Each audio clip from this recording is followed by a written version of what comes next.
Buckle up. Welcome to Musicians and Beyond, where we bring you the backstage info on the life, lyrics, and long journeys of the music industry with Lawhorn and Sarabian. Or sometimes Sarabian and Lawhorn. Oh, now you want it the other way. I like to mix it up and make it feel good. You know, Mark, whichever way I do it, you don't like it. Oh, no, I always like it. I think we should do it both ways every now and then. Okay, I like that. I like that. Who says we always have to go in alphabetical order? I don't know. Not me. Sometimes me, but... Yeah. Just any time when it's convenient for you, you can give me a hard time. So, Mark, the other day we had 19th Nervous Breakdown in studio. A couple of great guys. Sal and Eddie were a lot of fun to have in with us, and to have them playing music and on the harmonica and the guitar the way they were playing, it was absolutely fantastic. Great people, great entertainers, great stories. Yeah, they're one of the best Rolling Stones cover bands in the area. Yeah, I look forward to seeing their live show because you got the feeling of the energy from just the two of them, so I can't imagine when 5 or 6 of them are on stage together. Yeah, it was a lot of fun. And they're fairly local guys. And, we've been broadcast in 32 countries now. And not only are our guests local, but they're also from afar. Yeah, it's funny. When we started this, we talked about highlighting, local musicians, and that's just expanded so fast. The musicians and beyond means more than what we ever thought it would be. Absolutely. So today we are going all the way from Boston to Dublin, Ireland. And today we have Colm Gavin. Colm, welcome. Thanks, guys. How you doing, man? I'm good. I'm sorry I can't be there with you. I had every intention to pack the can, have it, but it wasn't to be this time. So, all right. Well, you may have done that better than Matt Damon right there. Yeah. That's what I'm always weighing it against that impression. That was great. Yeah. No, thank you for. I know you worked all day, and thank you for taking your time and coming on with Mark and I. It's really appreciated. Pleasure. Thank you for having me. Yes. You are a folk singer, songwriter, and you've really done pretty well. How long have you been doing this for?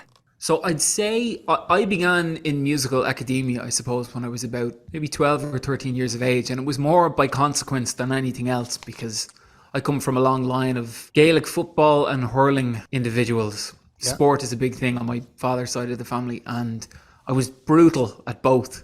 And so inevitably I had to find some sort of after-school activity to take up. Music just happened to be that. And I started in the Clondalkin School of Music with the great Peter Stanton. And that's a well-worn path of a story that I've told plenty of times, and I'm sure we'll get into it more today. Absolutely. But that was really my beginnings, John, yeah. Yeah, that's great. And now you are a BEO Records recording artist. That's right, BEO Records for the uninitiated. That's the home of Moya Brennan, First Lady of Celtic Music. Some of your listeners will be familiar with Enya. Absolutely.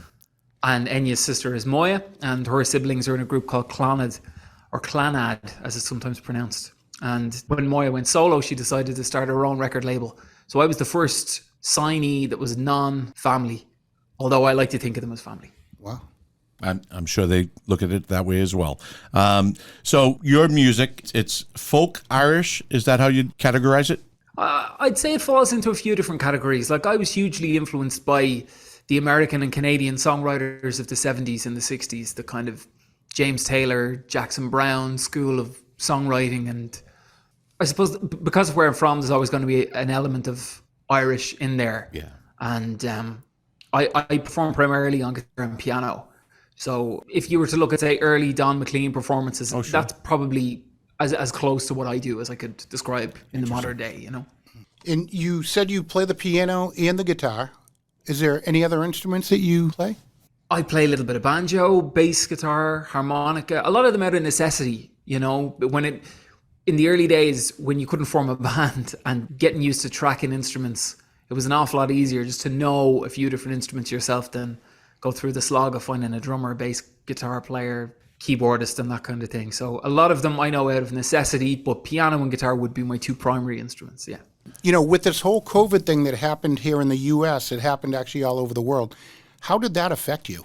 One of the positive things, John, that came out of the whole COVID pandemic situation was the opportunity to readdress my method or my approach towards writing music and developing my own skills as a performer and as a songwriter. Because as you know, the best laid plans don't always unfold to full effect in our day-to-day lives. So when you're left with nothing but the process, you're forced to look at it and then from there develop and build a day for yourself. So from the time you wake up in the morning to go into bed in the evening, when there's no impetus to do anything, for me as a songwriter and a performer, that gave me that opportunity to kind of fine tune what I do.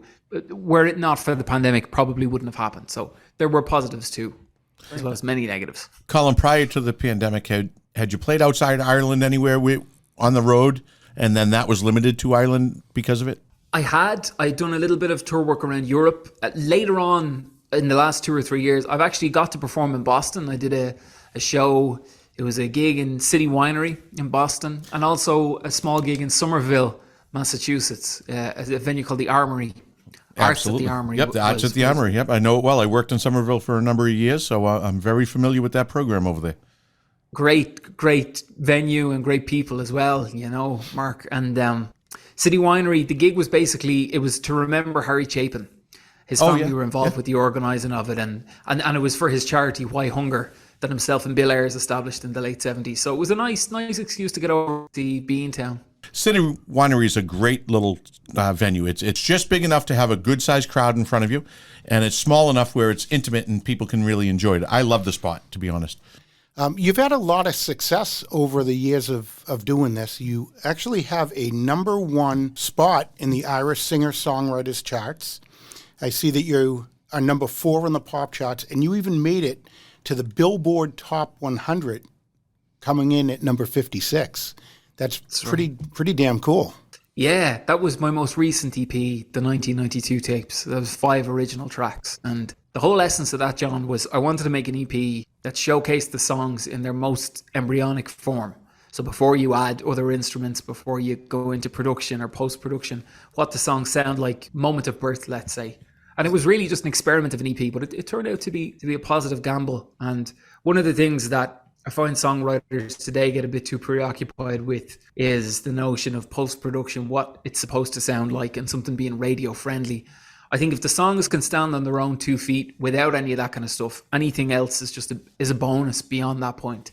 And I like to think that an experiment, though the EP may have been, it turned out to be a positive turn of events. So I'm really thrilled with the way it's turned out. What's your favorite song off of the EP that you did? It's tough to choose. I suppose the two, if I had to pick two, the opening track, I Always Will, and the closer, Your Little Corner of the Moon, I think they definitely have a special sentiment attached. You know what? It might be a good time. Let's play his favorite song from that EP, and then we'll come back and we'll talk about how he wrote it and what was his inspiration. All right, but John, let's be really specific about this. We're not going to, when you say let's play, that infers we're going to play. So. Oh, no, you don't want that. So let's have Colm play his song. All right, Colm, can you just introduce this song that we're going to play for you? Absolutely. So this song is the first track off the 1992 tapes, and it's called I Always Will. All right, ladies and gentlemen, here's Colm Gavin with I Always Will.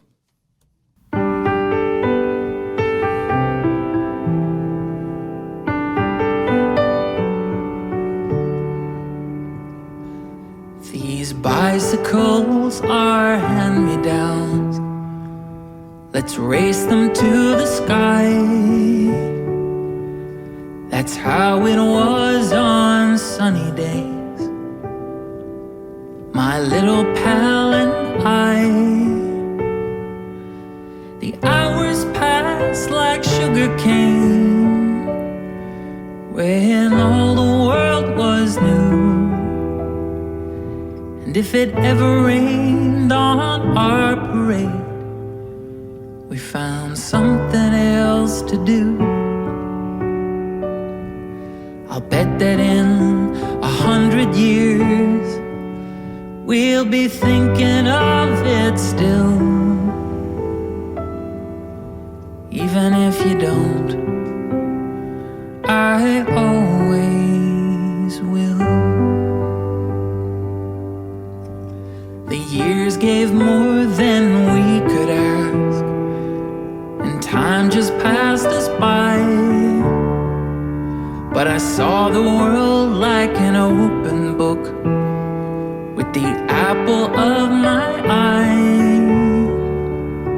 I did not need a lot, you see, just the simple things because I felt like I had everything as long as I had you. I felt it from the day we met, and I feel it even still. I love you so, and I always will. But bright blue days don't last too long, despite what people say, because a cloudy sky came rolling by, and it took my pal away. These days I sleep the morning through and stay up every night. The picture's as it always was, but the frame's not hanging right. You changed my life more than you know, in each and every way.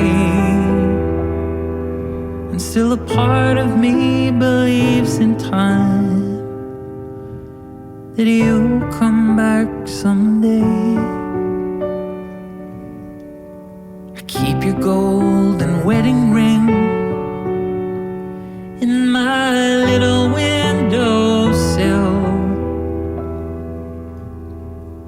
I miss you so, and I always will.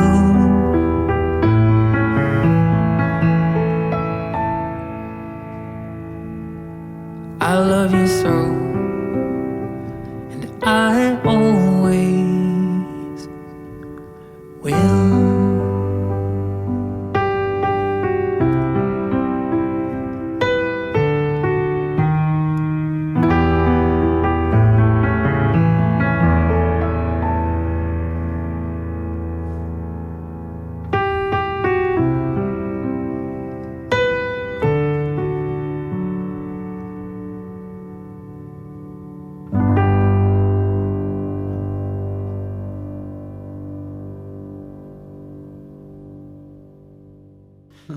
All right, that was Colm Gavin with I Always Will off his latest EP, and it's one of his favorite songs. Colm, can you tell us about your inspiration to that song and how you wrote that? I suppose I kind of come from the Randy Newman school of songwriters, John, where the narrator isn't always me. Sometimes it's written from a different vantage point or a different perspective, because if I had to rely on my own life experiences, things would get fairly dull pretty quickly. So with this one, it was written from the perspective of a couple who've shared a life together. And the guy is kind of looking back and saying, really, that was the crowning jewel of my life. And, you know, it's strange for someone in their late 20s to be thinking along those sort of lines. But sometimes I find, for me, it's the not so obvious stuff that's more influential than the obvious from me to you narrative that most songs preoccupy. And so sometimes it could be a good film that inspires me, or maybe something that I'm reading at the time. But I think the sentiment carries across either way. Like, it could be related to the song in a sense is really about absence, you know, and in the face of that, the refrain is, I'll bet that in 100 years we'll be thinking of it still. And even if you don't, I always will. It's really interesting the way you describe that it's written from a different perspective, because most songwriters want to tell the story from their own personal experiences. So you're really storytelling in your songs, or in some of them. Well, that's what I hope to do. Yeah. Again, going through the whole EP, when I started out, initially, all of the open mics that you would tend to go to in Dublin, the performers, it was the same stuff. It was, she's gone, he's gone, my heart's broken, what can I do to get her back? And I would find that I might be 10th on a list of potentially 20. If the room has to sit through another 10 or 12 or 15 of these songs, we're all the therapist bills are just gonna rack up. And the bar's gonna make a lot of money. Yeah. So I would always do, a lot of my music has been reactionary. So in many ways, not necessarily the opposite, but if you've just had a whole night of deep, heart-wrenching love ballads, then it's nice to mix it up with kind of a ragtime flair or something that prompts the listener in a different direction. And that's what I try to do all the time. I like that. Something that you said you had mentioned TV and films and so forth. I did notice that you don't just write to go out and play. You do write for some TV shows and some films out there in musicals. Yeah. So in the early days, John, when I started out, I studied through the classical method. So I would have studied jazz and classical theory and composition. And my teacher, Peter Stanton, one of the things he would have encouraged us all as his students was, don't be a singular musician. If you develop your craft well enough and you're strong on your given instrument, you want to build yourself up to the point where you could be a session musician, you could write, you could score music. If somebody comes, if you're working with an orchestra, that you could write pieces for an oboe, French horn, violin, cello. Not to limit yourself as a musician, because when there's more boxes that you can tick, there's more opportunities. And while my solo work has always been my most, I suppose, avid endeavor, there are different avenues that I like to go down to, because I began in musical academia. So I love being set a challenge of writing to certain limitations. So maybe it could be a score for a musical. It could be a 30-second snippet for an advertisement for dog food. All of it's interesting to me. It's not just the singular things like bringing out EPs and albums and stuff like that. I try to get as many flavors on the profile palette as possible when it comes to music. Which one was the most exciting for you to land? Which job? Was it the dog food? That was certainly one of them. There was a number, like in Ireland, a lot of the work that you would get is sort of charity stuff. So it could be advertisements for Specsavers or charities based with missionaries and stuff like that. That would be some of the most frequent work that would come in. But you could get something for like a cereal commercial, or like dog food, or a new car, or things like that. The challenge is always interesting because a lot of the time it's rhythmic. So if it's 30 seconds of a dog running across a field chasing a frisbee and then cut to a bag of dog food, it's about being able to write per bar. So if it's 30 seconds, you want X amount of bars of music, it needs to do this in that time. And if you get the pitch on Tuesday, you need it done by Friday. So I like working to assignment because it keeps you fresh. Right. You don't fall into that trap of I only write when I'm inspired. Sometimes you need to, as opposed to want to. Now, let me ask you, when you're doing that kind of work, do you get to see the video or the commercial piece as you're putting it together? Or do you might write a track and then never see it until it's actually out there as a commercial? Sometimes. So a lot of times what'll happen is you write to timesheet. So 10 seconds, dog catches frisbee. 15 seconds, owner pats its head. It just depends. It depends on how quickly the turnover, because in a lot of cases, they may not have shot the commercial yet, but they know what they want it to be. And so just to answer your question, so sometimes it all comes down to a rhythmic thing. Like if it's conversation, it's syntax, and if it's visual, it's rhythmic. So like I said, whatever seems to be going on in the situation, a lot of times, say it's for like Whole Foods or organic food or whatever, something kind of folky, like a jingly banjo tune. It depends really. You sort of work it around a rhythm and a hook, and then just try and compress it to a few seconds. So when it comes to your work there as doing, commercials and work for that, who's the biggest inspiration that you've ever had? Barry Manilow, someone that's done this along the line? Is there someone in Ireland that's inspired you when it comes to that type of work? Well, I don't do an awful lot of it now. It is stuff that I've done in the past to kind of make ends meet. But a lot of the time, the jingle would be instrumental. So you wouldn't necessarily, it wouldn't be, it's not like the best part of waking up is Folgers in your cup. Not necessarily, although I would love to do more of that kind of thing. But I think it's a good test of any writer to be able to write something memorable and short with very little context. That's a skill in and of itself, I think. Yeah. Great. So you're listening to Musicians and Beyond with Lawhorn in Sarabian, and we are talking with Colm Gavin. He is currently in Dublin, Ireland, and we are in Boston. So we're talking quite a far distance, and he's telling us about a lot of his music, what he's written, some of his really notable accomplishments. Thank you, Mark. Body of work. A lot, yeah.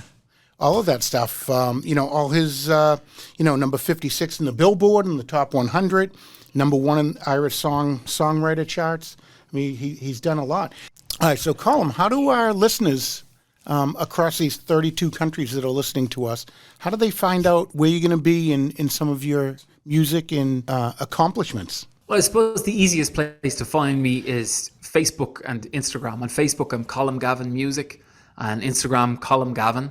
And Instagram have been kind enough to give me one of those blue verify ticks. So, it's me you're talking to and not the South Dakota Colm Gavin who needs you to send him money so he can fix the oil in his Toyota. And for our audience at home, that is Colm Gavin, COLMGAVIN. So if you're looking and listening to what he just said, just use those letters right there along with it and you'll find him. Colm, you've not only made the charts in the States and in Ireland, but you've also made the charts in UK, Australia, Norway, and Japan. It's a weird one. It's strange when you make music. With the internet today, you just don't know.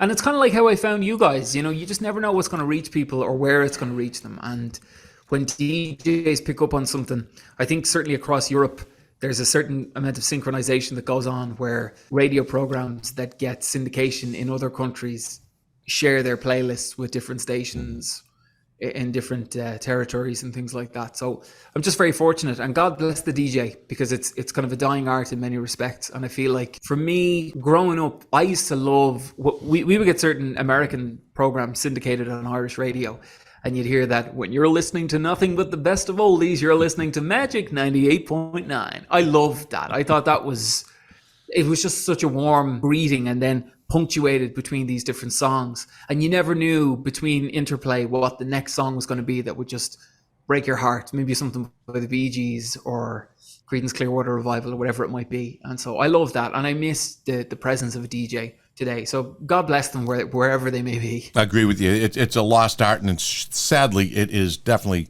there's very few of them left, and it's going to be, I think the corporate world taking over the music airwaves the way they have is terrible. They've done a terrible justice to it. I think musicians themselves, Colm, are sort of in the same position. It's really a tough business to be in right now. They're putting a lot of heart and soul and writing some great stuff, putting great stuff out there, and they're not getting paid what they really deserve. And especially, as time goes on and, the computer and all these other streaming services, that the one that's really coming out on the bad end of it is the musician, pay-wise. Yeah, it's unfortunate. But again, John, it goes back to what I said earlier. I was very fortunate to have a good teacher, and those who get one are fortunate. And he would have encouraged all of us from the beginning is to try not to dwell on the negative so much, but look for answers, play well the part, and therein the glory lies. So today, to be a musician of, I won't say successful, because success is sort of dependent on whatever you call it or whatever you deem it to be. But if you want to live within the industry, is to kind of see different avenues where you can be creative and exist without having to resource another 9 to 5 to make it work. I'm very fortunate that music is what I do, and that's all I do. There's not many that are that fortunate, but what I would say to any young musicians listening, as I'm sure there are plenty who listen to your program, always push yourself. Always, every day is a school day. Always try to test the limits of your own creative abilities and your own performance capabilities, and therein the glory lies. That's awesome. One of the questions we try to ask our guests, and it's always, if you had some instruction to the younger kids, someone looking to get in. So that's perfect what you just said. And it resonates across every guest we've had, is basically the same thing. Get yourself out there, stick to what you do, love what you do, and know that love is exactly why you do it, and don't worry about anything else. If there's more to it, it'll come along. Absolutely. But by the same token, unfortunately today, Mark, there's young performers who their definition of practice is just playing their songs over and over and over again.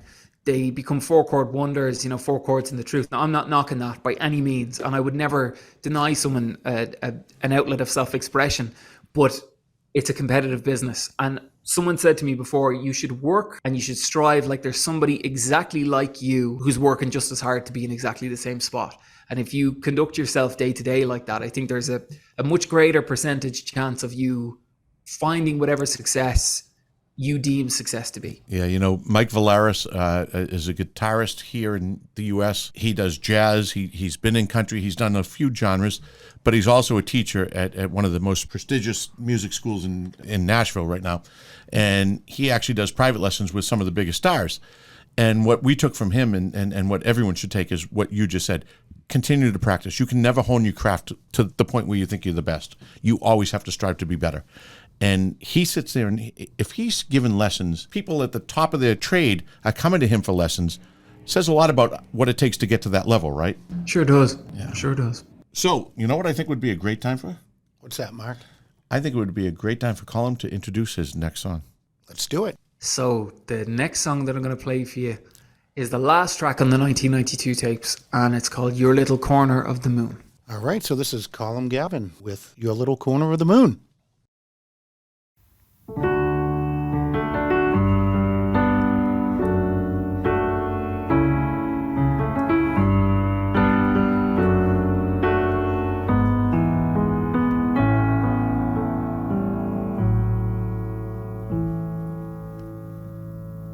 There are 7 wonders in this world, then you must be the 8th. She said I only ordered rice, now it seems there's cheese here on my plate.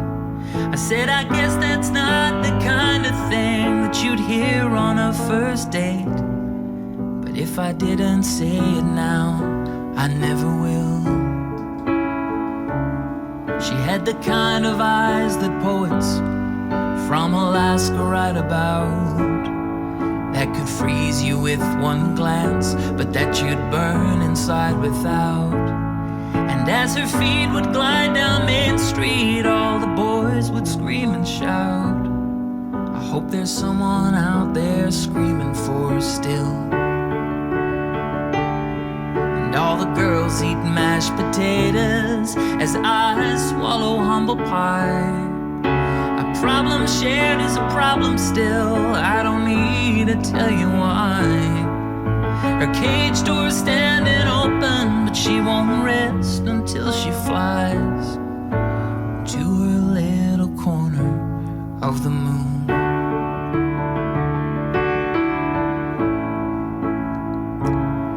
It was late September, I recall. There was gold beneath our feet. By circumstance I learned to dance in her arms out in the street. And the fragrance of her hair gave off the taste of something sweet. I'd have stayed right there forever if I could. She said that love is like a lottery as the red lights fade to blue. I don't know what it is I'm searching for, but tonight perhaps it's you. Still I don't want the kind of heart that sticks to my shirt sleeves like glue. And then she kissed me like she thought I understood. Let all the girls eat mashed potatoes as I swallow humble pie. A problem shared is a problem still, I don't need to tell you why. Her cage door's standing open, but she won't rest until she flies to her little corner of the moon.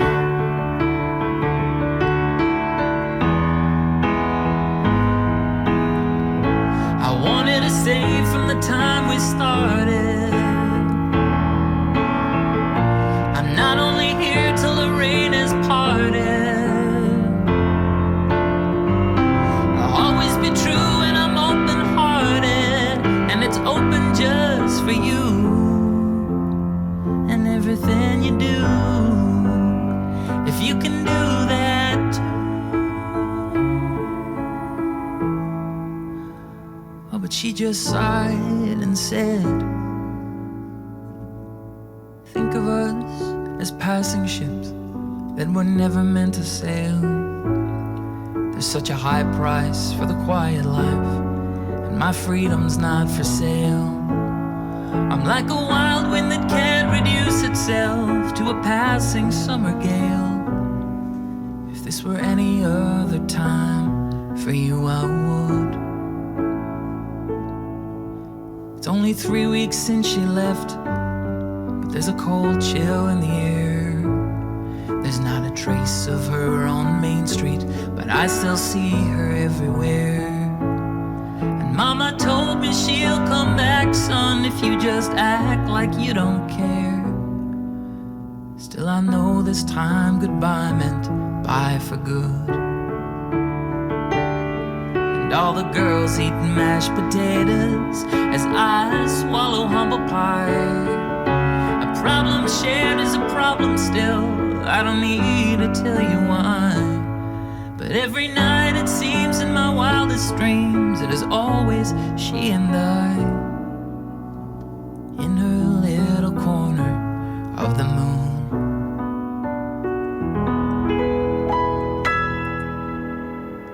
In her little corner of the moon.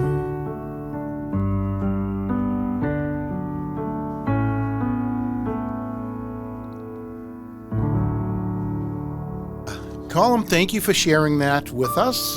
We're very impressed by your singing and songwriting. Colm, that one there, where did you come up with the lyrics? Where did you come up with the music? What was the inspiration behind that song? I think that song, maybe more so than most of mine, falls into that bracket of confessional songwriter. The opening line, if there are 7 wonders in this world, then you must be the 8th. She said, I only ordered rice. Now it seems there's cheese here on my plate. I said, I guess that's not the kind of thing you hear on a first date, but if I didn't say it now, I never will. It's kind of structured like a limerick. You know, there was an old man from Nantucket. Yeah. I won't go any further than that. But again, sometimes rhyming scheme and meter can come from the most unusual of places. But sure. What I always find really endearing is where you think it's the setup for a joke, and then you get to the end of it and it's a little bit bittersweet. It continues like... as her feet would fly down Main Street, all the boys would scream and shout, I hope there's someone out there screaming for her still. So you get the indication almost immediately. This isn't a tale that's going to end with, you know, guy finds the girl, that kind of thing. It's something a little more obtuse than that. And not all of my songs are confessional, but certainly there's aspects of that song that are true to life and true to form. That's pretty deep stuff there with the lyrics. That's pretty cool too, the way you do it. Yeah. In these songs, do they come from personal experiences, or? I think all of them do to some extent. Now, it's not always necessarily little snippets from my own life, but certain turns of phrase or certain wordplay might come from things that I've overheard. You could be standing at a bus stop waiting for a bus and somebody will come out and say something. Specifically in that song, there's a line at the end of it. Mama told me she'll come back, son, if you just act like you don't care, but I know this time goodbye meant bye for good. Little plays on words like that I'm always really intrigued by, and I'm not necessarily jotting down ideas all the time, but certain ones I kind of archive in the hopes to use them in a song at some point, and that was one instance of that. Yeah. And when you come up with a song, what are you doing when you come up with it? Some of our guests have said, you know, they're driving down the street and something will just pop into their mind. Others say they wake up from a deep sleep, or others say that they go in and, you know, they're trying to craft up a song. When do you find that you come up with the best songs? Certainly the latter with what you said. Until I'm at the piano, I don't have a thought in my head, ever. Mm-hmm. No kidding. Interesting. Yeah, so you'll sit at the piano, play a little bit, and the words kind of just come. Exactly. So sometimes I think of it from a theme perspective. This goes back to writing, to assignment. So I do a lot of writing for other artists as well, a lot of country artists in Ireland.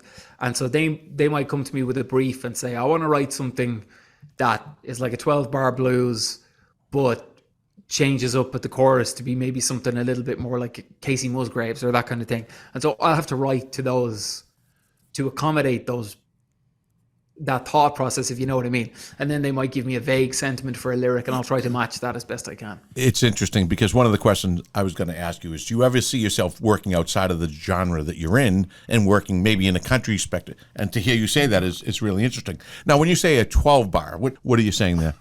So any typical blues that you'd hear, from Delta blues to Chicago, right up to Eric Clapton, Stevie Ray Vaughan, any of that kind of I asked my girl for water, but she gave me gasoline, that type of repetitive thing. Usually it's what they call AABA format. So you have two repetitive lines and then something to respond to it, you know. Robert Johnson was really, really the jewel in the crown of that, like squeeze my lemon till the juice runs down my leg. Those brilliant You go into some one-liners deep references in music. Oh yeah, That's pretty cool. Yeah, or you're like a one-eyed cat peeping in a seafood store. Those brilliant those lines. Can't beat it. Love it. I love the way he says brilliant. Awesome. What could you tell us that would surprise our listeners? Well, I think something that probably relates to the subject matter we're talking, something that would surprise a young musician is the reality of what's involved in the industry. What appears to be very glamorous from the outside is hours upon hours of work and travel and sacrifice. And because I feel most of my 20s was just spent trying to be a better musician, traveling, working out different not business deals, but, signing with the record label, and just trying to be advantageous in the industry. And it feels like, 5, 6, 7 years goes by in the blink of an eye because it was just spent working. I didn't do a hell of a lot of socialize, like I did when I could, but you miss friends' birthdays, you miss family engagements, there's a lot that you miss out on. Right. So there's a huge price to be paid for the life of a performer or a songwriter, depending on how far into the breach you wish to go. Right. And would you change anything? No. You'd still do the same thing. Excellent. I would, yeah. The way you just described that, it's a very solitary existence that you're experiencing through the music. And so you write alone, put yourself in a studio. Do you do a lot of collaborations? Is that in the mix? I do an awful lot. I mean, I spoke about writing for country artists. A brilliant artist that I have the great fortune to collaborate with at the moment, who I would highly recommend your listeners check out, is Claudia Buckley. She's one of the preeminent country performers in Ireland at the moment. And again, someone who can perfectly summon up the imagery, both musical and lyrical, for what they want to do, and then execute it in a most pristine fashion. And just a consummate professional, always an absolute pleasure to work with. But you're right in everything that you say, that the life, because at the end of the day, it's the old James Joyce expression, the longest way round is the shortest way home. Yeah. You think you're escaping and bump into yourself. So yeah, it's tricky. Love that. So here, I'm a big country fan, so I love what you're talking about, and everything I listen to is country. John's a little bit more rock and roll, so I guess I'm Marie. He's Donny Osmond, a little bit country, a little bit rock and roll. But, a bit rock and roll, yeah. I love the country aspect, and there are some musicians I've heard from Ireland that are doing some great country stuff. I think Brilliant. In the U.S., we all think that everything comes out of Nashville, but when you look at things like Keith Urban coming out of, Australia, and you look at some other people that are coming over to this country to play their music and find their way, we don't have, a corner on that, Pretty interesting to see that so many other people are experiencing that country music phenomenon. If you look at where it comes from, so the etymology of country music, it's a nomadic music. If you look at its origins in Appalachia, and you look at where those songs and those melodies came from, you can trace it back to Scotland and Ireland. And so melodies go on great journeys. And the oral tradition, long before we had the faculties of recording like we do today, and they were tunes that were passed on, sung from generation to generation. If there was a guy living in the Appalachians who had a banjo and could think of people like Roscoe Holcomb, the way tunes would have been communicated, when some of them weren't even literate in terms of the written word, never mind music. So the way melodies are passed, it's cyclical in a way, and it's a constant recycling of things. So you could hear something be written in 2023 that has its roots in an old murder ballad from 1913. Isn't that funny? But it's a beautiful thing. Yeah. It's a beautiful tradition, really. It really goes to the heart of what music is, right? So forget about the words and the lyrics. Let's face just the music and the way that it transcends and comes across over and over and over, and it cycles through and through and through. That's really what music is about. You can remove lyrics from anything, and if you can sit there and enjoy it, beautiful. Absolutely. All right, so we are chatting with Colm Gavin. Well done, Colm. And you can't laugh at yourself, Yeah, no, Colm, we appreciate all these stories, coming straight from Dublin, Ireland, and we wish you tremendous success.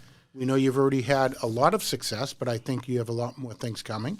So thanks again for taking your time and Colm, coming on. John's trying to end the show, and instead of that, I like to do this at the end when he's trying to cut it down so he doesn't have to do more editing, and I like to make more editing. But Okay. What's a third song you'd like to highlight? Is there one song that takes it from I don't know, you've kind of gone in two different avenues, right? What's the third one that you'd like to expose us and our audience to that might be a little different than almost everything else you've done? Well, you've totally thrown me for a loop here. I suppose one that I could play is, it comes from my first album, A Voice for the Urban Darlings, and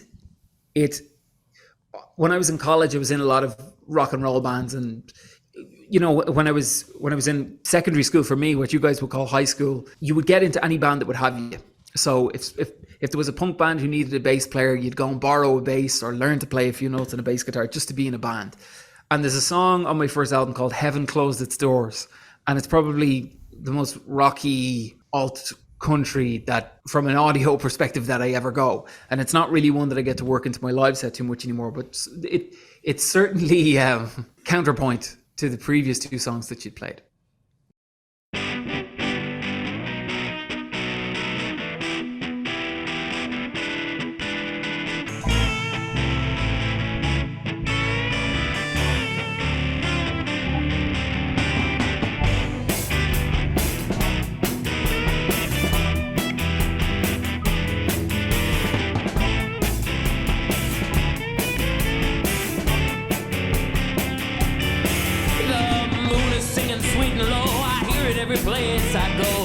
City sisters know tonight the place to be is lined with sweethearts by the score to show you just what dancing's for, like dreams that have been dreamed before by everyone but me. Heaven closed its doors to me tonight. Whoa, heaven closed its doors to me tonight. So I'll stand outside. There's hell to pay, but it feels alright tonight. The night that heaven closed its doors.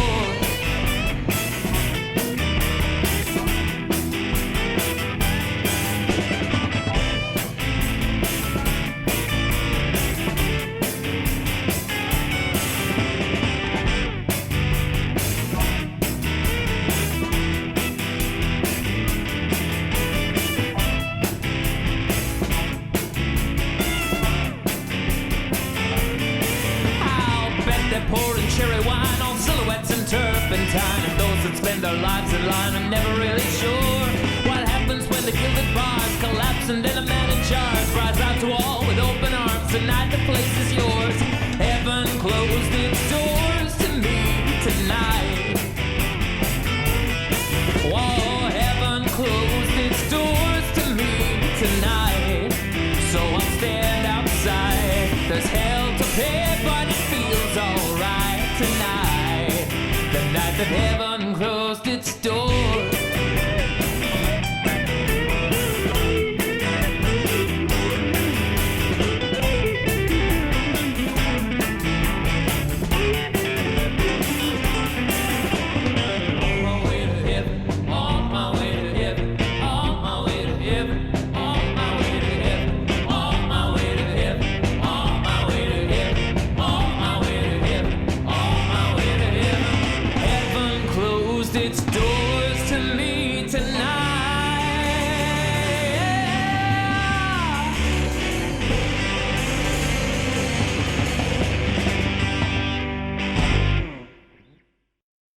Excellent. Now, if there is an artist out there that you could play with, anyone, who would you like to be up on stage with? Do you know, Mark, I've said this in almost every interview where the question comes up. I would love to work with Elton John. I can understand that. For a number of reasons. Primarily because as a kid, he was my mom's favorite artist, and there was something about, when you hear the opening notes to Tiny Dancer or Crocodile Rock, Daniel or Rocket Man or any of those tunes, there's just something effortless and timeless. And there's a little bit of country, there's a little bit of, barrel house blues and that kind of thing. But at the end of the day, it's just great songwriting, and what a musician. It'd be great to share the stage with him. I love that. What's your first concert that you've ever gone to? Bryan Adams. Oh, no kidding. Yeah, it was. Yeah, Love it. I saw him with Journey in like 1983. So really. Yeah. Wow. great concert. I loved it. Journey was spectacular. But you talk about a mix. It was Crocus opened up for Bryan Adams. Bryan Adams opened up for Journey. What was Crocus doing on that billing? Go back and look who Crocus was. Let me tell you a good story. A great friend of mine, Michael Rain, who would be about your age, grew up in a town called Beverly in Massachusetts. Yeah, that's not far from us. I would be convinced that this particular gig that you're talking about was one that a friend of his had promised him tickets to. He was a guy in the service. He was in the military, and the friend bailed on him. And every other time he would see him, he'd say, "Hey, Mikey, can you give me a ride? I need to get somewhere." And he'd say, "I'm going on a journey." So that kind of payback for never getting the tickets. But he's a brilliant guy. That's my Massachusetts connection. I love it. You know? Excellent. Well, now you have us as Massachusetts connections too. I love it. Yeah, it's brilliant. It's great brilliant. stories, Colm. Great stories. Well, Colm, all I can say is I love that you came on today. You shared some great music, great stories, and great influences in your life. And what I also like is that the one great person that influenced you is someone your mother was listening to. So that means a lot. You know, I mean, your mother was probably playing that around the house while you did everything and not paying attention, but it always resonates, right? Absolutely. Every car journey, every long drive that we would go on, Elton was certainly the soundtrack to all. Love that. So we want to thank you for coming into the studio today and sharing your personality and your life with us. And we want to thank you for sharing the music. And thank you for being our friend today. Thank you very much. Thank you guys. Thank you guys.